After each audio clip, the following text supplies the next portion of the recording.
Hi, I'm Blake Rayhans. And I'm Stacie Mallon. And you are listening to the Optimized AF podcast. We know life is hard. We're here to make it simple.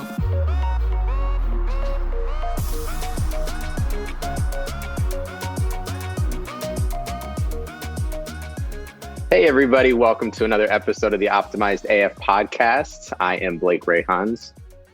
And I'm Stacie Mallon. And today we are virtual, live from our homes, sort of. Blake's not at his home. No. But we had an opportunity to do this web-based and with cases spiking and things going on. It just worked better for us. So you may see this format from us from time to time.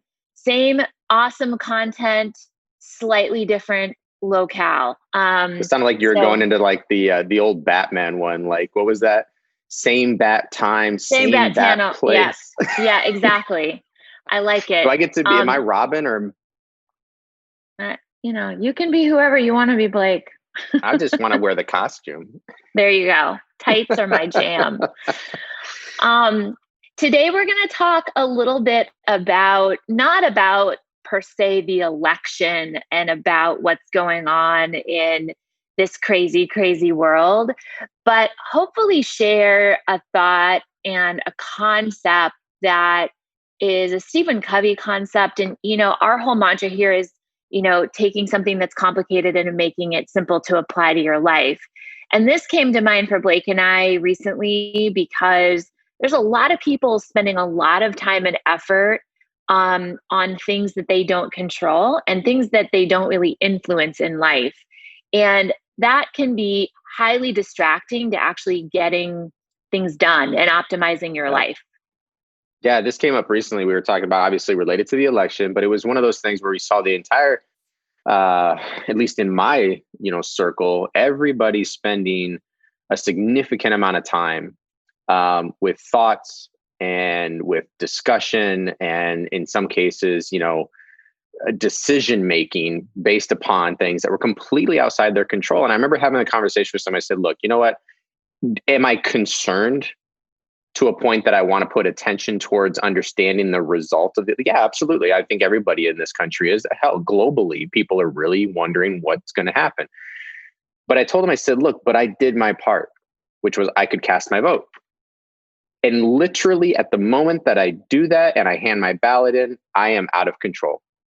There's nothing else more that I can do.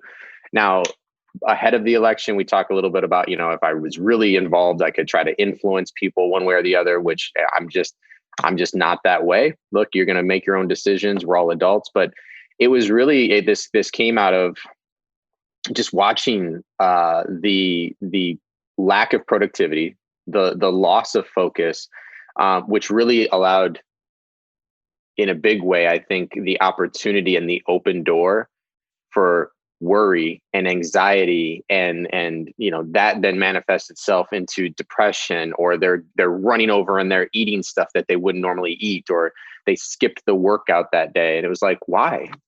You're letting things literally impact and control your decisions that you yourself have no control over.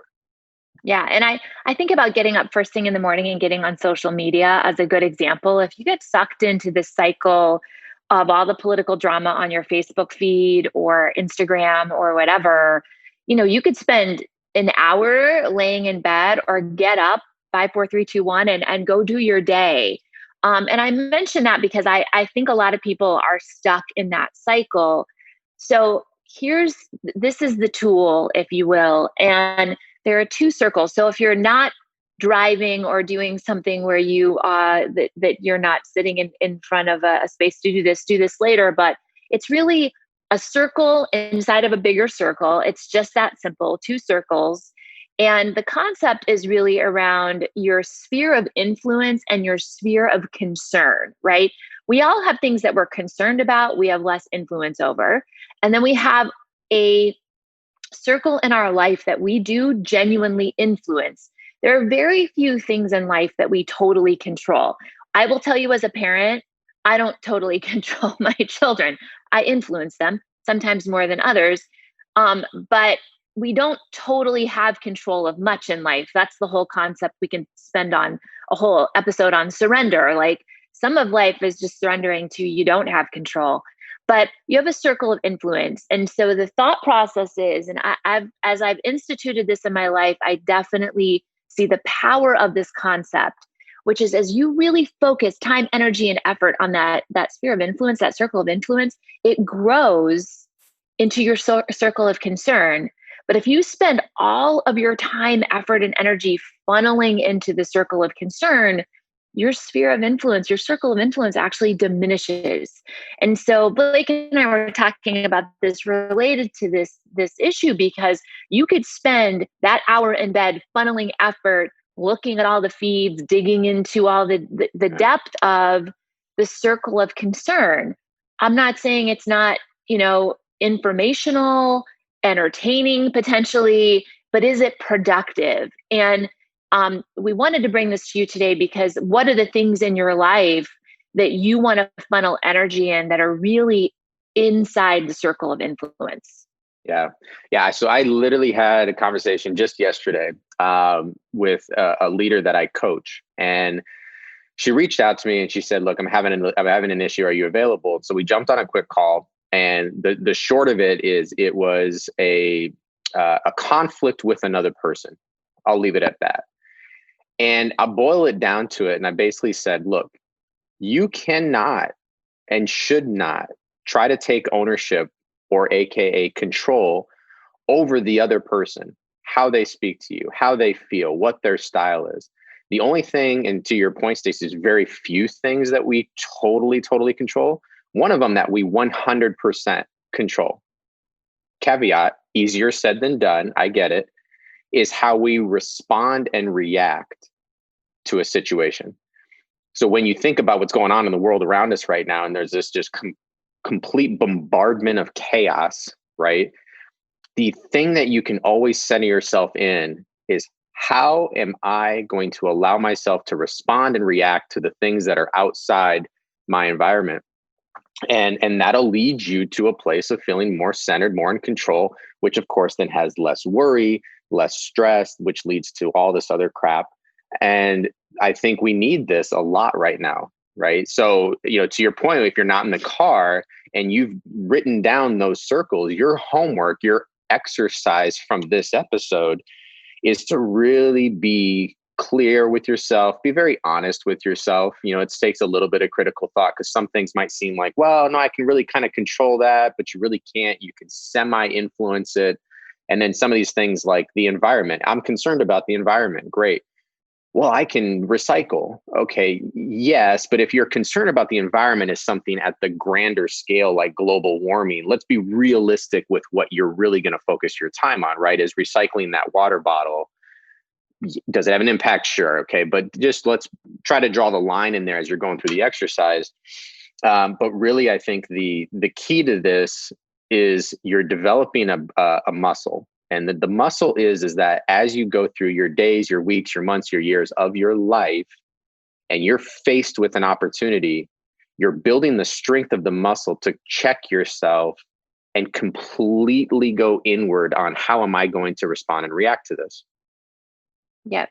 Yeah. And I take people back a lot of times when I'm coaching to 9/11. It's a very, it may not be relevant forever, because we're going to age out of, some people that remember it so crisply in their life. Isn't that thought even that's it's so weird to even think about that. It's so true, but it's very weird to think about that for those of us that for those of us who lived in it. And we went this past year, we went to the 9/11 memorial in New York, and it just, brought back. But I bring that up because I remember feeling, and I had not done a ton of self-work at this point in my life. I was, obviously it was a long time ago. So I was much younger, and I remember getting very organized around, to use this concept, kind of this circle of concern. I had lots of things I was concerned about, and it felt very disempowering and very frustrating. And I think people are shifting sort of back to that place today. Now, if you are an advocate and you are someone who believes very strongly in certain elements of this and you want to go volunteer for this and volunteer for that. We are in no way, shape, or form saying to not, funnel your energy and effort into things that you're passionate about. But I think the danger is in taking you back to 9/11, everyone being very organized around things that obviously they had no influence over whatsoever. And it creates a feeling, at least for me personally, of disempowerment. So when you do this exercise of really defining what is your circle of influence and what are the things that you do influence that you can move the needle on and have an effect on and have an impact on, the translation there for me is empowerment. It's the empowerment to understand I have a direct effect on ABC, and again, it doesn't mean you don't spend any time being knowledgeable about what's going on in the world. But I think to Blake's point, it's the muscle of, I'll spend 5 minutes on that a day. I just want to know what's going on. I want to be in the know. But I'm going to really focus my time, attention, and effort on my big goals, which are to get up in the morning, take care of my body, move, all the things. And I think coming into the holidays, it's really easy more than ever to lose sight of that, which Absolutely. is that we sort of get a case of, well, I haven't done it yet, so I'm not going to. And I think, again, I say this term, I need a t-shirt now more than ever. I need that t-shirt now more than ever.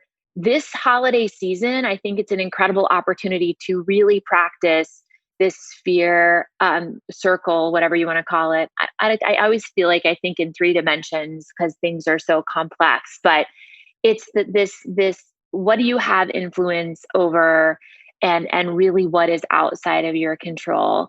And I think it's just such a healthy exercise. I think there's something that just dawned on me, Stacie. I want to know how you feel about it too, because I think when I think about the concepts that we've kind of all heard about that are related to this, for me is this one about, are you the person that sees the glass half full, the person that sees the glass half empty? And what we're really saying is, are you a pessimist or an optimist? And then that ties into like the mindset of abundance. And I really feel like these are all tied together with this muscle that we're thinking about of what can I really control? When you really get good at that, when that muscle gets strong and you have a clear understanding of what you can control, my thought on it is that then gives you the power to release all these other things that you don't need to give focus and attention to. Now, when you do that, yeah, I think, I don't know how you'd feel about this, Stacie, but I think, for the listeners out there too, something I want you to think about is, does that naturally lead you into that mindset of glass half full, mindset of abundance, because you have all this extra space now and you've released all this stuff that is out of your control and doesn't matter. It just opens up the door for more opportunity. I don't know. What do you think? I do. I think it's a really good parallel to draw for people because we've talked about abundance before, and abundance is also a muscle. It's a rhythm. It's a habit. And sometimes we tell people to start with abundance because it's an easier place to sort of, instead of being very big picture and talking about doing this exercise of, the circle of influence, it's another way to think of sitting in gratitude for the things that, you are genuinely to the core grateful that are in your life. It has the ability to shift your perspective and shift your energy. And, there's results go as where energy flows or whatever that, I'm probably totally butchering that euphemism or metaphor or whatever that, I don't even know what that is. It's a Friday. But We're having trouble Englishing today.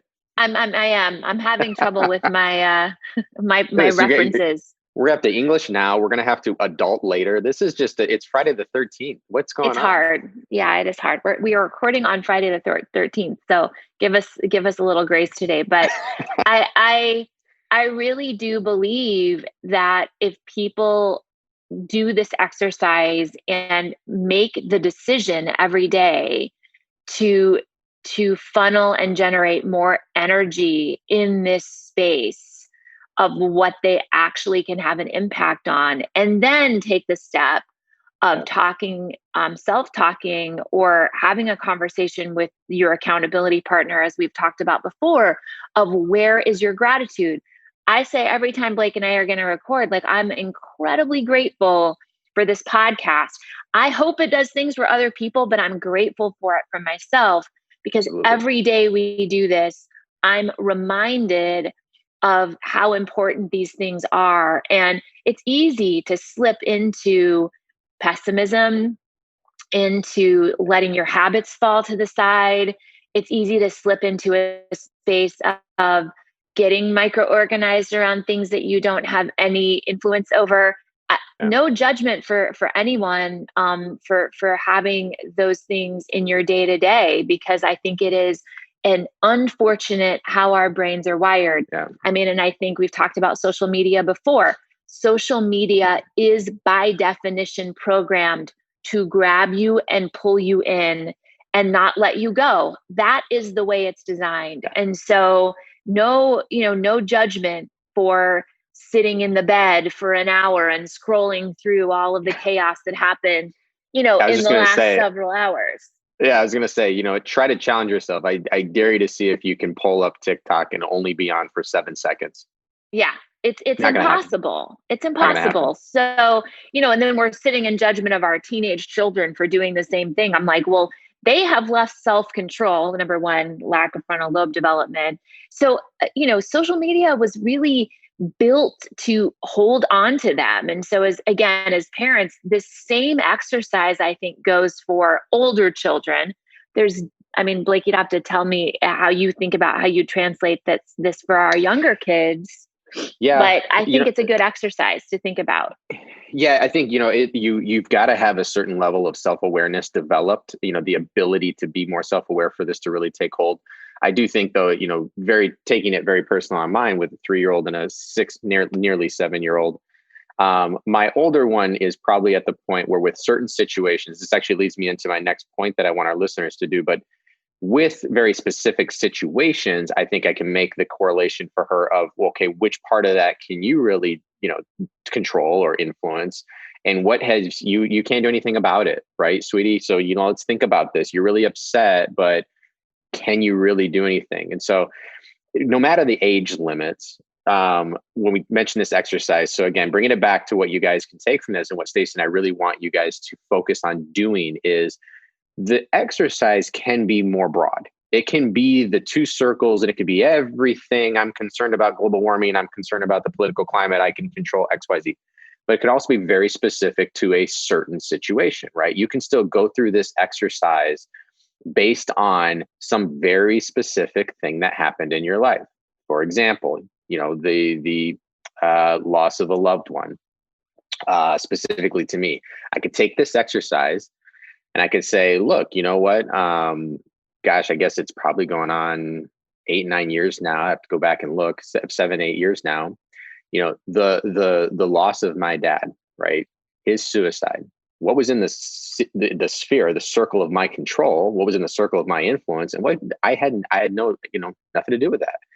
And when people go through these traumas, that's also something they can take from it, is when you're trying to deal with these things, when you're trying to decide, how does this impact me? What part did I play? What did I not play? Should I have? Could I have?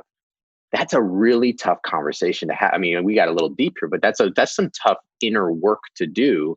But a simple exercise like saying, okay, how much of this could I really control?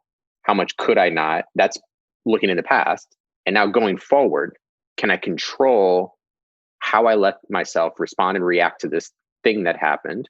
And what is completely outside of it? It happened, it's done, it's over. So I just implore people to look at this exercise as an opportunity to, one, look more global, look more holistic of your entire environment, everything going on in your world. And then also use it over time. Use it when a situation happens. You can use this as a parent with your kids when they do something. You're like, can I control literally that a 3-year-old is bouncing off the walls? To a point. Benadryl, I don't know, but I mean, come on. The reality is they're gonna be a 3-year-old. So what can you do? You can control how you respond and react to them. Are you going to talk to them like a 3-year-old and express incredible amounts of patience? Or are you going to just try to jump right in like they should understand the concept of time and that we're running late? all of us have been there. We want them to. We want them to be like, you should know you're making daddy late to this, whatever. And they're like, look at the butterfly, dad, but I don't want to put my shoes on. We can't control that, right? But we can influence it to a certain degree. The biggest thing though is how we respond. Yeah. Yeah. And I'll say this as sort of a closing thought. As cases for COVID are on the upsurge, it's a very real possibility schools are going to close again. So as a parent, this is an active conversation I think I'm going to have with my children in reflection of this episode, which is that is nothing that they can control, and we know now more than we did before. And so we have potentially a bigger circle of influence than we did the last time this happened because we know more than we did. And so how do we prepare as a family? And that's in our circle of influence. What's out of our control is when, where, and how the schools go about staying open or closing because of COVID cases, and that kind of the danger that school districts maybe will or maybe won't want to navigate. And same thing, I have a high school seniors we've talked about, he could get really organized around will or won't he have graduation, will or won't he have prom.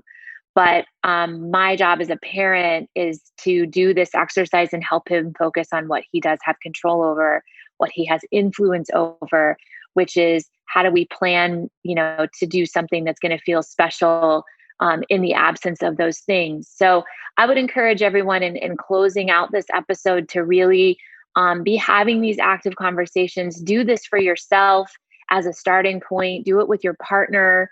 Do it with your children and your family. And I think it's something that as we continue to migrate and navigate through really uncertain times, I think it's a very powerful tool to utilize.